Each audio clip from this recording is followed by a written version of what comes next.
Welcome to Ghostly, the podcast that puts the paranormal on trial. Every 2 weeks, I unearth a chilling ghost story, track down the legends and the eyewitness accounts, and the history behind a haunting. And I, your friendly neighborhood skeptic, get to tag along to poke holes in her theories. My job is to find the logical explanation, the creaky floorboards behind the ghostly footsteps. In the end, it's not up to us. It's up to you, our listener, to weigh the evidence. Yeah, you get to decide, is it a genuine haunting? Or is it all senseless talk? Before we summon the spirits today, make sure to hit that subscribe button or follow button, depending upon where you're at. It's the best way to make sure that you never miss a new spooky tale. As always, we are your hosts. I'm Pat. And I'm Rebecca. Now let's turn down the lights and see what's waiting for us in the shadows. Is the Sterling Hill mine haunted? All right. So spooky season is over as far as like Halloween part, but we still got the spooky. We celebrate spooky all year round. 11 months of the year. Yes. And that brings me to my next point is that December we will be taking off. So you guys have this episode and one more episode of Ghostly before we take a slight sabbatical. Yeah. To, visit friends over the holidays. There may be some things, that we'll see. Yeah, we got some stuff in the works. Yes. We're also talking about bringing some old stuff back and starting some new stuff. And we got a lot planned, so stick with us. But 2026 is going to be fun. Yes, it is. Absolutely. So let's just get into it then here. So we are talking about Sterling Hill Mine. And we are going to be doing a slight, I know last month we just did a theme. We're doing another theme for these two episodes. They're going to both be about mines. Because what's spookier than a mine? Than mines. Yeah, especially when they're doing the box thing where they're in the box that nobody can see or they're pulling the rope. Oh my God, that scares me so much. Everything about it. Yeah. And yeah, I mean, it's just you just want them to talk sometimes, right? Just say a word. I don't know. It's dark. It's underground. Huh? I'm talking about the mines, the ones that are on the street corners that perform. Oh, no, not mimes. Oh, I was talking about mimes. No, mines. Oh, mines. Mines. Yeah, that makes a lot more sense. Like Snow White and Seven Dwarfs. Because they were miners? Yes. They were of age. They had beards and stuff. Anyways. So we're just going to get into this. Imagine a giant underground treasure hunt that lasted for more than 250 years. That's the story of the Sterling Hill mines in Ogdensburg, New Jersey. It's not just a story about glowing rocks and metal zinc, although we got that in here. Mm-hmm. It's also a story of the tough, dangerous work and the long fight for miners' rights. Deep beneath Ogdensburg, New Jersey, the tunnels of the Sterling Hill mine are said to echo with the spirits of miners who never made it out. Visitors report whispers in the dark, shadowy figures, phantom lights, and ghostly reminders of a dangerous past that refuses to rest. Yeah, you always seem to find a way to put ghostly in there. I know, I love it. Ding, ding, ding, ding, ding. ding, ding, ding. All right. So, yeah, I'm really excited about this episode. This came to me. I was reading a book about something and they were talking about how inhumane these people were treated and stuff like that, and that there were lots of ghosts. So both of those things intrigued me right away. I'm like, we got to do an episode about this. Absolutely. Well, and if I think about what's one of my favorite scary movies, that would be The Descent.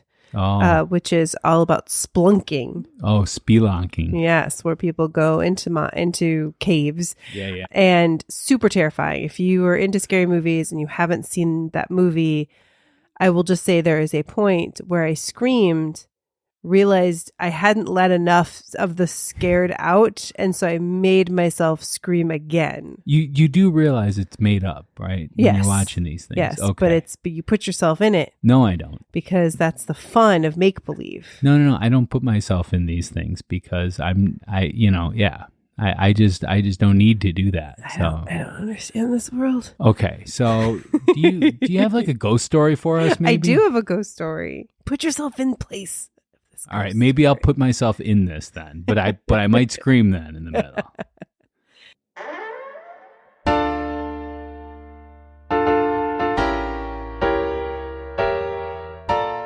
time for a spooky tale from our bad girl.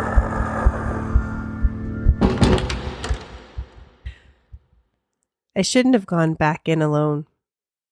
The rest of the group had already started heading toward the mine shaft, their flashlights bobbing like fireflies in the dark. But something about that narrow hallway by the powder room pulled me in, like the air itself was asking me to stay. My own light caught the old danger, explosive sign, rusted and half-eaten by time. The walls glittered faintly with the famous fluorescent minerals, but the glow felt wrong, muted, as if the rock didn't want to shine. Then came the sound. Boots scraping across stone. Slow, deliberate, getting closer. I turned, expecting one of the others, but the tunnel behind me was empty. My breath fogged in the sudden cold, and my light flickered. That's when I saw it. Just for a minute.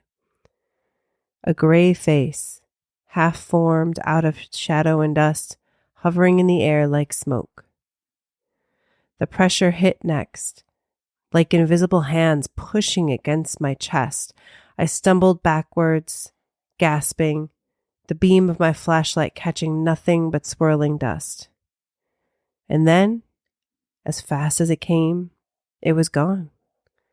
The air warmed, the light steadied, the tunnel was silent again. But as I turned to leave, I heard it. One last scrape of a boot behind me, and a whisper, low and close, "Keep away from the powder." Wow. There's mines in them there hills. Yeah. So how much of this is based on reality? Most of this is based on sightings by a particular person that we'll talk about. By one particular person? Yeah, but not all of it. Okay. There's other things in there too, and All it's right. yeah. So yeah, that's pretty scary, especially the idea that you're in a mine, and it's pitch black unless Hard to you get unless you out. have a light with you. So, you're bringing your only light source in there, Yep. and that could be terrifying. I could Definitely. definitely see that. Mm-hmm. All right, so we ready for some pet facts? Pet facts.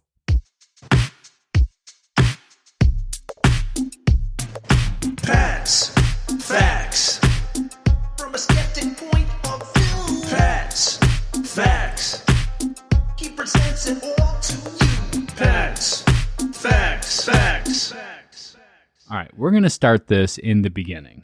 Long ago in the 1700s, settlers found tons of rock that they thought it was copper ore. Okay, so they thought copper ore, Yeah. which, I mean, who doesn't want copper ore? Yeah, I mean it was not the best commodity, but it was pretty big. Okay. It was a pretty big deal, and if you could sustain enough of it, you could make a very good living on that. Okay. But when they tried to melt this ore, it just wouldn't work. Okay. It wasn't until the 1800s that scientists figured it out. This wasn't copper at all. It was very rich and rare mix of minerals that contained zinc. Oh, interesting.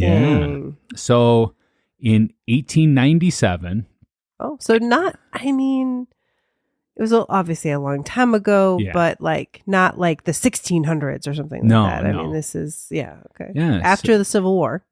after the Civil War, this was a powerful corporation called the New Jersey Zinc Company. So I guess there's a lot of zinc in New Jersey. Okay. I had no idea until this. No that, idea. That was a thing there. Okay. But they took over and consolidated the mines in the area, including Sterling Hill. For the next 90 years, this place was one of the most important zinc mines in America. And that actually was a pretty big deal. We'll talk about the stuff that they made and stuff like that. Yeah, okay. Miners dug deep into the earth, creating over 35 miles of tunnels. Wow. The deepest parts of the mine went down 2,675 feet. It's like from the Two Towers, that mountain that they were in Lord of the Rings. Yeah. That's what it looked like. That's what I'm imagining. That's what I imagine. Right. But 35 miles. Yeah. Wow. So they pulled out more than 11 million tons of ore from there, which was used to make everything from pennies and car parts to sunscreen. Oh, I think of, sunscreen that I don't know if they still have zinc in sunscreen. Oh, but zinc oxide. Yeah. Okay. Especially when you see like the white lines underneath the people's eyes back in the day, that was zinc oxide. Right. Okay. And so the pennies, like the outside of the pennies, people think copper all the time, but that's only the outside. That's a very thin layer. The rest of it is zinc inside of it. Interesting. And like for the car parts, especially the ones that you'll think of the most is like the car handles that look like metal. Those have zinc in them. Interesting. Okay. So working in the mine was hard. It was dangerous and it was dirty. That's kind of, when you picture a miner, you picture somebody covered in dirt. Yeah, definitely. And hard work. We laugh, we make jokes, and stuff like that. But think of where we would be without them. It's like all the metal, all the everything. They're the ones that are responsible for that. Mm-hmm, definitely. So the mine was always dark. It was always damp, and it was always cold. No matter how hot it was outside, it could be 115 degrees outside. It was always 56 degrees Fahrenheit underground. That's interesting. Yeah. Huh. Miners, many of them new immigrants, worked long, grueling hours because, to be fair, not many people wanted to do the work. I was just going to say, this is super hard work and dangerous work. It is. Yeah. That's why when you see when someone goes to jail in some of those movies, they send them to work on the mines because it's so grueling. Yeah, right. Yeah. Well, and I was thinking the Hunger Games, right? Yeah. That's, District 12 is the mines. Absolutely. And, her dad dies in the mines and all that. It's like the worst work. Speaking of dying, they were carrying dynamite down there, which miners called humping powder. Oh, goodness. I don't know why. It was a daily task to bring it down there. Yeah. One of the most dangerous jobs was clearing rocks from a chute. It was so common for workers to get their fingers caught and ripped off that a dummy used in the museum that they now have there. Yeah. The museum tour today is nicknamed Two Fingers. Wow. So miners used explosives to break the rock. Sure. Right, because it would take forever with just a pickaxe. Yeah, and they did a lot of that. They did do that, but yeah. And one new miner told a story about an old timer that he worked with. So the old timer set off a blast while the new guy was just 15 feet away around a corner. The blast knocked me on my butt, blew my helmet off, and the old timer was just laughing and laughing. Another lesson for the new guy. Wow. That's playing what he the said. Jokes with the dynamite. Yeah, exactly. Yeah. That's the initiation process there. Wow. All right. So now we're going to talk about something that might be controversial to some people. And we always promise not to talk about politics on this particular podcast. But you can't talk about mines without talking about a little politics because they needed a union at this particular moment. So let me explain the situation and then we can talk about it. There were long hours. They didn't get paid much, and constant danger made miners desperate for better conditions and a voice. Also, too, like this place, the New Jersey Zinc Company, you probably got paid on a regular basis, but sometimes if the mine didn't do well, they didn't have money to give you. So you would have to wait until they did better. This led to a long and bitter conflict with the New Jersey Zinc Company, which controlled nearly every part of their lives. So let me walk you through this. The company's power was absolute. Like when we think of this kind of scenario nowadays, we can't even put ourselves in this position because this isn't allowed anymore. In the early 1900s, at the nearby sister mine in Franklin, the company used tactics to stop unions before they could even start. So this is what they did, and this is the life of a miner back then. The company hired what they called spotters to go in and spy on the workers and report any talk of any organizing that they planned to do. Many miners were forced to live in houses that were owned by the company itself. So if you caused trouble, you and your family were evicted. It wasn't like you can go just find another job and keep paying for it. You just got kicked out. Workers were often paid in credit.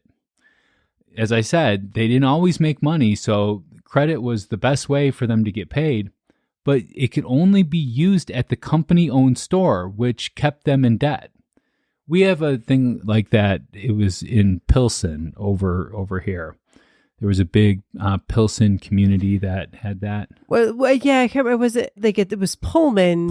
Pullman, excuse me, not yeah, Pilsen, I don't know what Pullman. it is, if it's still called Pullman now. But the area is still called okay, Pullman. yeah, that's what I was thinking about as you were talking about this. And he made train cars, but he also hired only like a lot of like Black people, and because they couldn't find jobs elsewhere, offered them a wage that they could get by, but did the same thing. And new immigrants and all that too. And yeah. And right. And then they would charge, I mean, they could charge a lot at the store. Yeah. Well, actually what they would do is the opposite of that. So they would only pay them like 15 cents a week for working there. But things didn't cost much money when you shopped at their store, and when the rent, you didn't have to pay much. Right. So that meant that you could never get out. Right. Because you never made enough money to leave. Yeah. So if a miner was fired for union activity, his name was put on what they call a blacklist, shared with other mines, making it impossible for him to find work in industry anywhere. Because that's how dangerous the concept of a union was, especially back then. I mean, like now, I'm not saying that we don't need unions now, and we're not getting into now, but especially back then, it's not like there was a lot of the laws that we have today to protect workers for like an 8-hour day. Or, well, that's it. You know, some of that stuff. So basically, before there were unions, you worked 6 to 7 days a week for 16 hours a day, every day, and they could do whatever they want to you. They could pay you whatever they wanted to. They could change your wage in the middle of the workday. Mm-hmm. They can say, well, you didn't work hard enough at this time, so we're not going to pay you. Or we this didn't amount of find time. enough stuff today, so therefore, whatever. So, I mean, they could do whatever they wanted to do, and you had no holidays, and you had no vacation time. So all these things were brought about because of unions. Yeah. So I'm not trying to be political in this regard. Yeah. It just, in this day and age that we're talking about, they were needed because they would have killed them if not. Mm-hmm. You know, a lot of people died because of these conditions. Absolutely. So the tensions boiled over into open conflict often. In 1911, miners at the Franklin mine, organized by the Western Federation of Miners, went on strike. An organizer described the company's brutal response in the New York Call newspaper. The company blacklisted all the strikers. The authorities are also against the strikers, and when they are arraigned before them, they are called anarchists and bitterly denounced. Yeah, and also they had the police on their side and stuff like that, so they couldn't really do much. The company's strict punitive rules continued for decades. Well into the 20th century, miners at Sterling Hill worked under a harsh disciplinary write-up system. A miner could be written up for anything from smoking around explosives, which seems like that's a pretty good write-up. I mean, I'm not going to listen. Yeah. That seems like a pretty good write-up, I would say. To just general horseplay. I mean, also, depending on where you are. But also, you're there 16 hours a day. Sure. So, I mean, you're going to try to have some fun at work, you know? But getting a few write-ups in a short period meant that you could be suspended without pay or even fired. Sure. They could fire you for whatever reason that they wanted to, too. And they still can in a lot of areas. Yeah. There's right-to-work states and not right-to-work states. Anyways, this constant pressure eventually led to major labor disputes. In August 1955, the union at the Sterling Hill mine in Ogdensburg called a strike. The conflict was serious enough that it went all the way to the New Jersey Supreme Court in a case over the striking workers' right to unemployment benefits. Wow. I mean, so it started in the 1890s, and it wasn't until 1955 that they even really kind of got any big movement. Because of all the antics of the management there, they would not let them. Despite the hard conditions, there was one magical part of the mine, though, that I want to talk about. The rocks. Yeah. The mine is famous for having more types of glowing, like fluorescent-looking minerals than anywhere else on Earth. Whoa. When you shine a special UV light, ultraviolet light, on them, the dark, boring-looking rocks explode in bright green and red. The miners nicknamed the glowing ore Christmas tree ore. Oh, yeah. Miners loved to take these rocks home. And at first, the company made a rule that miners could only... Oh, actually, no. So miners loved to take these things home. And one of the incidents occurred that this person took such a big rock home, he dropped it on somebody's foot, and they were on workman's comp after that. So they decided to make a rule that miners could only take home rocks that were small enough to fit inside their lunch boxes. Okay, so now this particular rock then wasn't what they were mining. Because No. if they're letting people take it home, I'm assuming they can't make money on it or whatever. No, it wasn't ore. It was just a rock. Gotcha. Yeah. Okay. So in 1986, the price of zinc dropped dramatically. So this isn't that long ago. I mean, it is, but it isn't. But yeah, maybe we stopped using zinc for as much stuff or something. Yeah, and the mine shut down. In 1989, it was bought and turned into the Sterling Hill Mining Museum. Today, you can put on a hard hat and walk into the very same tunnels, see the glowing rocks light up on the walls, and learn the story of the zinc, the science, and the men who risked their lives working deep inside the earth. Also, too, I'm sure if you ask them nice enough, you could work there 16 hours and not get paid to. If you there you go.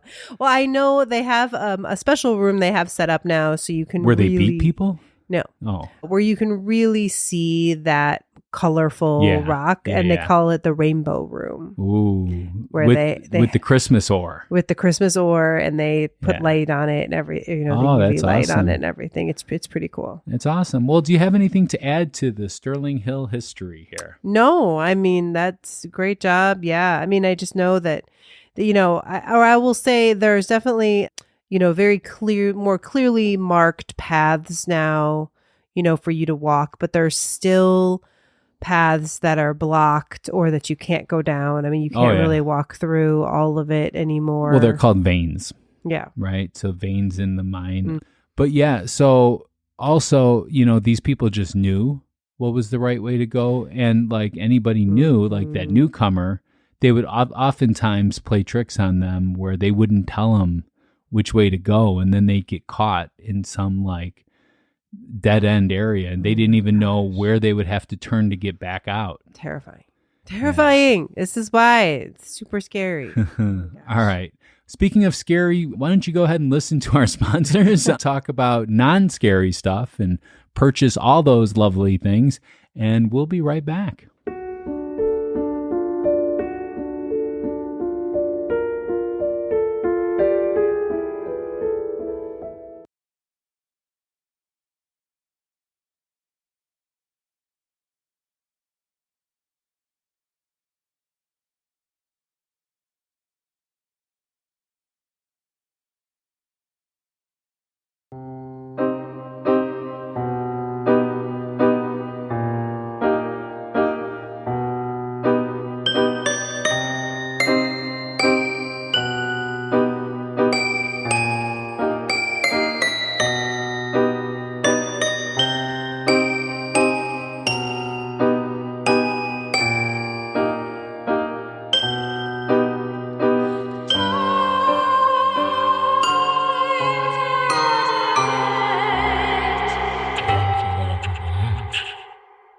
All right, Rebecca, it's time for a debate. You ready? I am ready. There's a lot of different investigations that have happened in this mine. So I'm definitely going to link to some of the videos so you can watch them, because I mean, they go, they're long, but they're super, super interesting. So one of the things is claims of whispers, right? That's the thing I want to focus on with this first piece of evidence. And there is an example that I found that's in a comment on a video of an investigation of the Sterling Hill Mine by Jason Hawes is the name of the investigator. But the comment is by a Scott Mouse, 1921. Oh, yeah, Scott Mouse. Yeah. Yes, 10 months ago. And he said that, quote, my son and I went on an investigation there with them. It was a lot darker. In the video, obviously, they have to light it up a lot more. In the first large room, a whispering voice was recorded. And the voice said, quote, I'm scared. Very, very interesting place. You can feel the energy. Phosphorescent minerals alone are well worth the trip. Okay. So, So there's echoes and stuff in this particular place, it sounds like. Well, again, whispers. I'm gonna call them echoes. Yes, as a man of science would say. But they were doing the kind of EVPs or recordings, whatever, and they heard the voice say. Well, first I'm going to talk about the whispering voices. Yes. So those are obviously echoes. There's a lot of twists and turns in here. We're underground. Sound travels in a weird way that you're not used to. So what to you might sound like a whisper could be somebody at the top of the mine saying something that isn't even what you think you heard too. It could be something totally different. So I'm going to go with echoes for that one. All right.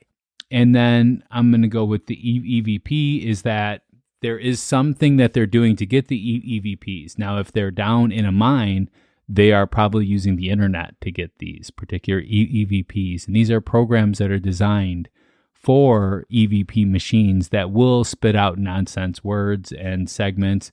I'm sure it's plugged in there to say I'm scared, because that's oftentimes the thing that would scare you the most is to hear that somebody else is scared. I'm sure that's plugged in.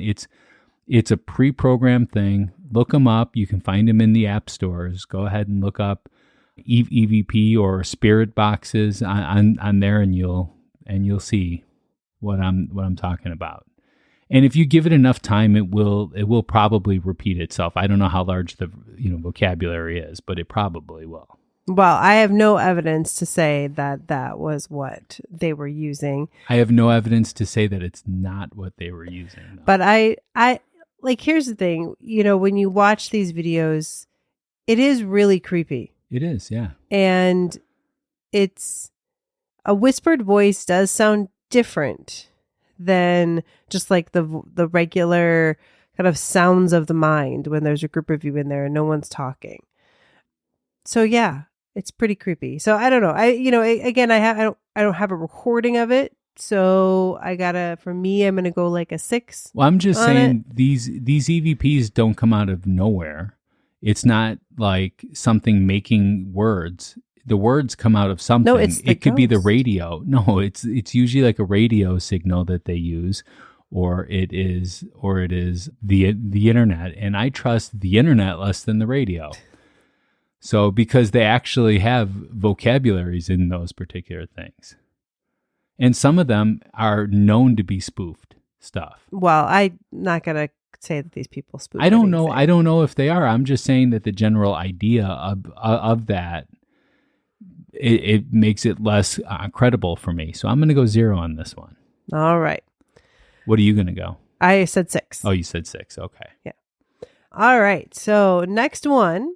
So I thought this was interesting. They call it the dynamite area is called the powder area. Oh yeah. That's what I said up there, the powder room, which is funny because like that's what my mom used to call like the bathroom. The bathroom, and that's like the in your downstairs or whatever. That's not a full bath. It's a different kind of powder that they're talking about. Definitely a different kind of powder. Yes. Yeah. And so that space is often talked about when they talk about different spooky things happening and whatever. So there's an episode of Kindred Spirits, which is one of my favorite shows. I don't know that it's still on anymore, but I really like that one. And partly because it has Chip Coffey, who's one of my favorites. Like, guys. But they interviewed Fred, who is a guide that works at the mine. And he explains that one of the most common paranormal things that is mentioned by visitors is that people are pushed by an angry spirit in that dynamite powder area. So they feel, a push. I really can't speak for that. I know that you felt like you were pushed in the Crown Point jail. So do you want to speak a little bit about that? Yeah. How did it feel? Yeah, it was weird. I mean, that wasn't violent. I've had people tell me that they felt a more violent push. Yeah. For me, it was more just a general, just kind of like someone pushing on your back, where this was not a shove, I guess we'll say. So I don't know how much of it, this is a little more violent, but it was really weird. It was really, really weird feeling. Well, I really can't speak for this because I've never felt this. I don't know what it feels like to have this done. And I'm not going to call these people a liar, but they could be. I mean, that could be one of the potential reasons, is that they are making up the story, for whatever reason. People like attention. I like attention, but I don't know for sure. So I don't know what it would feel like. So I can't explain what could possibly be causing that then. Like, does it feel like the wind blowing? I don't know, because I'm not the one feeling it. So no, it's usually a bit more. Unless this was explained a little bit better to me, I can't really do it. So I'm going to have to give it a 1 on this one. All right. I'll give this one an 8. I think that's kind of a big one that it is hard to, and again, it's just partly because I experienced it myself. Okay. All right. So then their visitors, including the investigators on the kindred spirits, but this has been reported by multiple people, have seen shadow figures or a dark figure near the old shaft elevator. Fred himself said he saw it, and as it passed by in the darkness, it was really cold. He kind of went numb, and his flashlight went out. Okay. Well, the mine is 56 degrees, so that's pretty cold in itself. So, and there could be areas that have more of a, that the wind hits in a different way. So you could feel things like this, and that could explain the push too. And I know you probably don't think it could be that much, but it could be dramatic. Well, these are different areas too. So. Okay. But I am just saying that air can cause these things. It doesn't seem like it would be that dramatic of a feeling. But in these particular areas, the wind is being kept out in such a way that if it does get through, if there's a burst of wind, it can feel like something else. But this could be why he was cold. Also, I would feel numb if I was cold. And if my flashlight went out, I would be scared as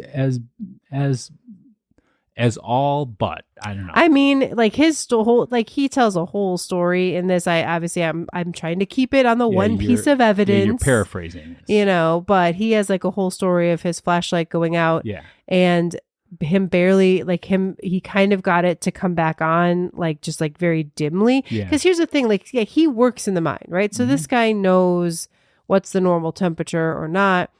But even him, working there, if you don't have your light, it's going to be really hard to find your way out. Oh yeah. It's terrifying. Oh, I'm sure it would be. So yeah, I would give that would do that. The dark figure, I mean, we are in a mine that the lighting is controlled by a source that is on you, so it can look like that at any time.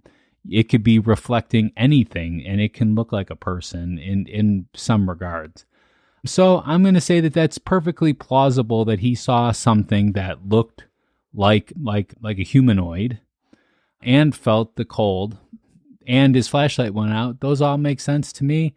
I don't think there needs to be any explaining in here. This can all be non-paranormal based, so I'm going to go 0 on this one. I feel like it seems like a lot to happen all at once, and especially to someone who is familiar with the area and what's normal there. So, well, we don't know if he goes in this area often. We don't know there could be little spots that you stand on that are colder than other spots. Microclimate? I'm not going to say that, but it could be where the wind comes in a different way. All right. For me, this one's a 7. This one's a 0 for me because it can be explained by other means. All right. So there's also a story that I again, one of those things where yes, people, there's one of those things that gets listed a lot, but specifically in going back to the Jason Hawes investigation, they talked about one time when they were down there that they saw phantom lights while they were investigating. So in other words, they were walking along. This was kind of towards the beginning of it, and they saw lights down the tunnel, right? Like up ahead. And they thought it was somebody with a flashlight because it was moving, right? So like it wasn't like a light hanging somewhere. It was like a light that was moving.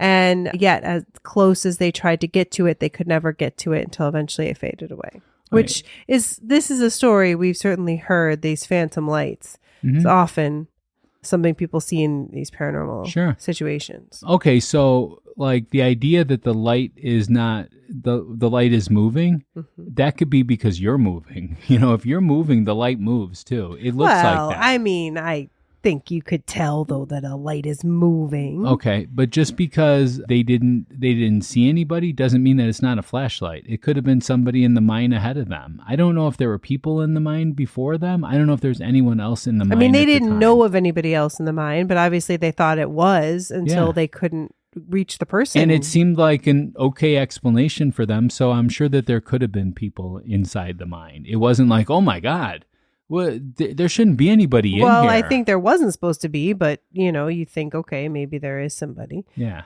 But the fact that they could never find the person, or like, I mean, if they're close enough that you can see the flashlight, I mean, they were calling out, they were trying to like talk to the person. Yeah, but and if the light is facing them, you think the person's walking towards you. You're not going to like what I say here, but it could be a reflection of their own flashlights too. It could be a lot of different things that are causing it. And it's not a direct reflection. Like I'm not pointing it directly at a mirror that's directly shining back at me. It could be hit off a couple different degrees, like shooting billiards or something like that, where it's like you hit the wall on the side, it bounces into the other wall, it bounces into another wall, hits the ball.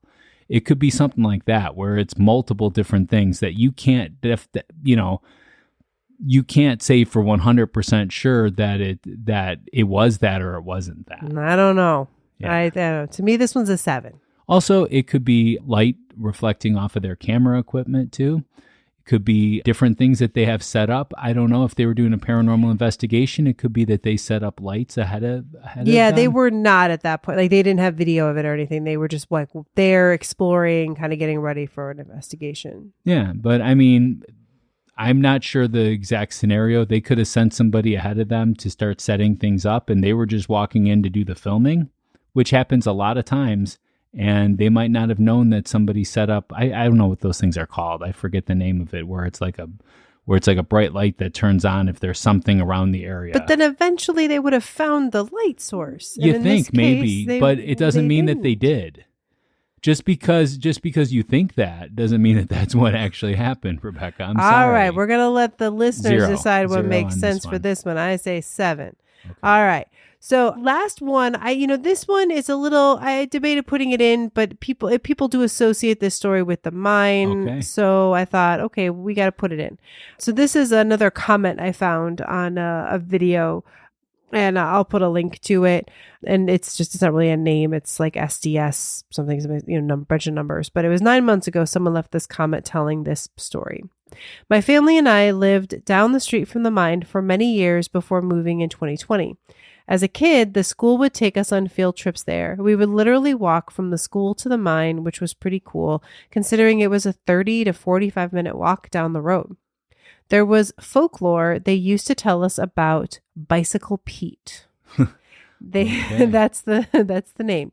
They say that Bicycle Pete was a miner that would ride his bike to work, but eventually perished after falling down a mine shaft. Oh. They would tell us that if you lived on one of the streets nearby and looked out your window at night where he fell, you would be able to see a bicycle riding down the road with the fluorescent rocks in the basket.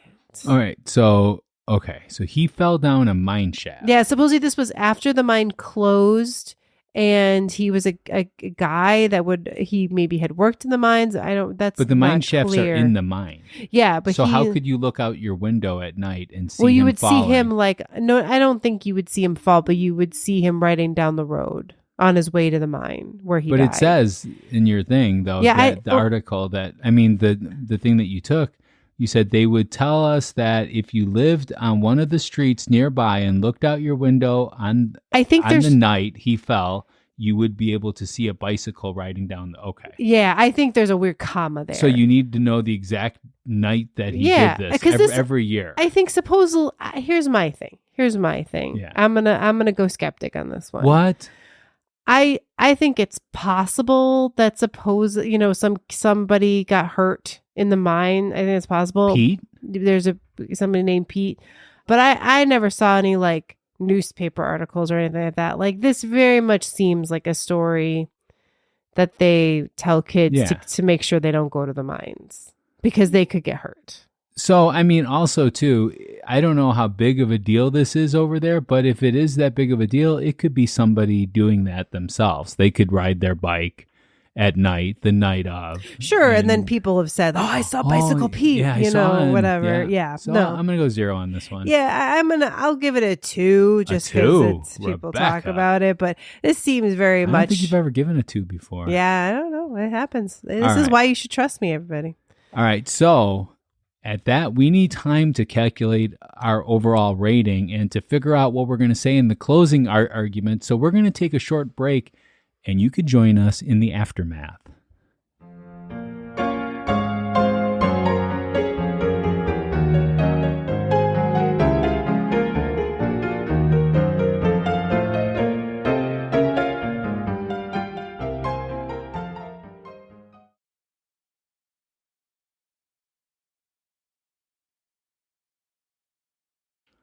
All right, Rebecca. So what is your overall rating? I think I'm going to go, this is hard. It's not that hard for me. I had a wide range of You scores. Did. You went a 2 once. Yeah, so but that one I almost have to throw out. It's like the highest and lowest. So maybe I should throw out the one that I gave a 1. Like to. I wish I could do like a 6.5, but I can't. Yeah. But I think I have to go 6. Okay. If I'm putting it all together. How about for you? Okay, well, so, I mean, I would typically give a 1 to this because I gave 1, but that 1 was because I can't speak for it because I've never experienced that. So I don't know how it feels, and I don't know what kind of other circumstances could be with that. So I'm not going to give it a 1. I'm going to give it a 0. I'm going to go 0 on well, this then one. maybe I'm going to do a 7. What? Why are you going to do? Because I was debating. If you are not going to count 10? your 1, Why don't you go 10? If you're not counting your 1, then I'm not going to count my 2, and I'm going to go 7, which is in the middle. How about 9? Of my 6, 8. 7, 8. I had an 8. You should go 8 then. No, I'm going to go in the middle. Okay, it doesn't bother me what you go. So, but that does bring us to the closing arguments, Rebecca. This is our last chance to convince you to vote our way, you the listener. We are each given 1 minute of uninterrupted time, Rebecca. Remember that, though. A couple of times you interrupted in the middle, so just bringing that back. We will time each other on the Ghostly Studio timer to keep everyone honest. Rebecca, are you ready to go? I am ready. All right, so it's going to be a long countdown, though, because I didn't change that from the last time. So it's counting down right now. 5, 4, 3, 2... All right. So, this one's interesting because it's a spooky place. So I think it's easy to be spooked when you're down there. But I do think there are enough reports of creepy things happening. I mean, and people did die. The shadow figure. There actually is a story of, there's multiple stories of people that died there. We didn't go into specifics, but, there's a reason, right, why you might see a light or hear a whisper or feel a cold or see a shadow. There's definitely a lot of hard and difficult energy. Pat talked about that in the history. And again, a lot of people did die there. So, when you visit a place like that, I think that energy causes things to happen. Oh, you kind of went over, but that's okay. We'll go with it. All right, I'm going to go now, and it's going to be a long countdown again, so I'm going to rattle on while I wait for that. 5, 4, and now, all right. All right, so we've said before that ghosts want to go back to places that they loved. Nobody loved the mines. People didn't love working there. The working conditions were horrible. They did this just to put bread on the table. That's the only reason why they did it. So I don't know why anybody would want to be a ghost here. Now, we're going to change that then, of course, for this one and say that, well, ghosts were trapped there because they had unfinished business or because they had something going. We need to come up with some consistent rules that work for this, because if not, then ghosts are just our imagination. And I would like to think that it's not our imagination, and I would like to prove that it isn't. So I would like a set of evidence that I can use, a parameter that I can go through and say these things happen, so then obviously there could be a ghost then. In this one, we do not have that. And I'm done. All right. I know I'm not allowed to respond, so I'm not going to. You but can everyone, respond, all Kara. the people out there, right? There can certainly be more than one reason why a ghost might be somewhere. No, but we've said that. No. I think we change this all the time. I think most of the time we talk about ghosts being trapped somewhere they don't want to be. That's more common. What about Lucille Ball? Yeah, she was in that I don't- location because she wanted to be there because she loved that place. That's what we said. So we again, constantly go back and I forth on think this. sure there can be multiple. There, All right. yeah, absolutely. I don't think that there can. I want some hard things that these things have to happen for ghosts to be there so that we can decide then. Hey, by the way, deciding. If you're thinking, I need to comment on this. Yeah. If you need to comment on it right now, there's an easy way to do that. You can just call and leave a voicemail at 312-869-9929, or you can leave a text message to vote whatever your particular vote is at 312-869-9929. Or you could just call to be like, hey, what's up? 312-869-9929. Another thing that you can do is you can request special episodes. If you ever want to hear us do a talk about something, 312-869-9929. I can't guarantee we would do a full episode on every single story because some of them just aren't long enough to be able to do a full story. But maybe we could do something where we combine a bunch of small ones. Yeah. But again, 312-869-9929. What is that number again? 312-869-9929. And All it right. will be in the show notes. Yeah. We need to have Mondo come on and make a jingle. Yes, we Maybe do need a Mondo. 312-869-9929. No. That's copyrighted, I'm sure. We can't do that. I'm not doing anything. I'm just making it up. Uh-huh. 9929. You know? We'll let Mondo come up with Yeah. that. Yeah, we got to have him on to talk about that. So this is usually the spot when we would do shout outs. Again, we can do a shout out just by a text message or something. Yeah. Make our investment into Ghostly worthwhile by giving us a call or texting us with something. But there are usually two ways to get a shout out on Ghostly. The first way is to give us a review on Apple Podcast. We always prefer those 5-star reviews. I did not check the reviews. So, Rebecca, if you could talk about peanuts for a second. Well, I'm going to talk about the other way you can get a shout out on Ghostly, which is to become a member on our Patreon. Oh, yeah, you can do that. Ghostlypodcast.com, click on Patreon in the menu bar. If you go to Patreon, you can search for Ghostly. And we really appreciate our supporters on Patreon. It really helps us keep going. With a lot of different tiers to choose from, $1 a month to $10 a month and everything in between. And, you know, some of it's just giving us some support, but others actually gets you early episodes, ad-free episodes, all sorts of good things going on over on Patreon. Yeah, there were no new reviews on All Apple right. Podcast in the United States. That's the only I know spot that's the can only check. one that we really get. So that's the best place. So how about listener mail? All right. So we are back. We've got our letter that we're going to keep reading from here from Nicole. Okay. We started reading it a couple episodes ago. We kind of ran out of time last time, but we're back today. Oh, by the way, as you're finding Yeah. your spot there, one of the ways that you can send in your story, and this is the way that Nicole did it, she sent it through the actual mail. Yes. Like, who would have thought? Like, put a stamp on it and everything, gave it to the mailman or something. Mm-hmm. That's P.O. Box number 264, Geneva, Illinois, 60134. You can also find that in the footer of ghostlypodcast.com. So that means all the way at the bottom. You just scroll to the bottom, you'll see the information. Mm-hmm. Also, you can email us at info@ghostlypodcast.com or use the contact us form right on ghostlypodcast.com. You can also text us at 312-869-9929. You can DM us you on could do a bunch social of things. media at Ghostly Podcast. Please follow us there. We are the most available podcast ever. So get a hold of us. All right. So Nicole, last time she started telling us about going to her aunt and uncle's old house in Rhode Island. And she had a sighting of a ghost. So we're going to keep reading about that visit.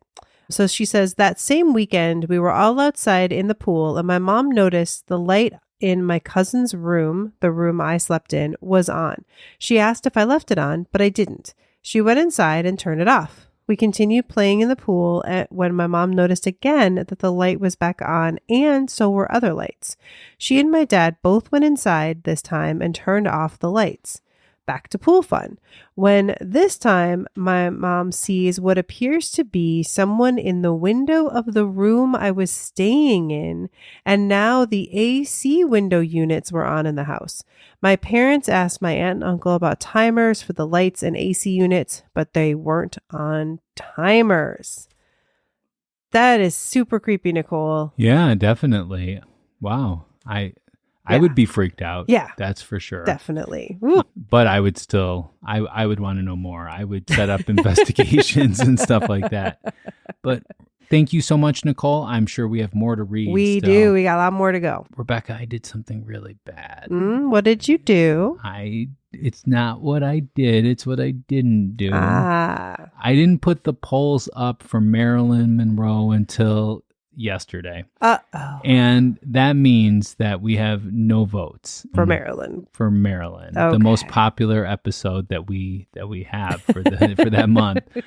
So yeah, I'm really sorry, everyone. So it is obviously not real then. So no, that's not going to be our answer. Wait, no. I mean, if there's no votes, then the tie goes to the skeptic. No. First of all, no. And second of all, yes. Second of all, you did create the poll. So that is not the answer we're going to do. We're going to do what? What are we going to do to make up for your mistake? We're going to quit Ghostly forever. No. We're going to talk to a therapist. Give the people get more therapy. Time. More time. We're going to give them more time to vote. Yeah. So we're going to give you, 15 more minutes or so. No. What did we decide? Okay. So we're going to give you guys till the end of the year.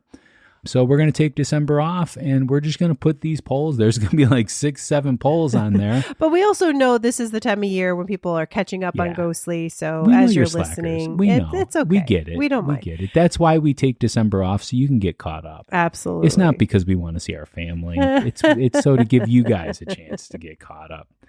So yeah, we will talk about that when we get back in January.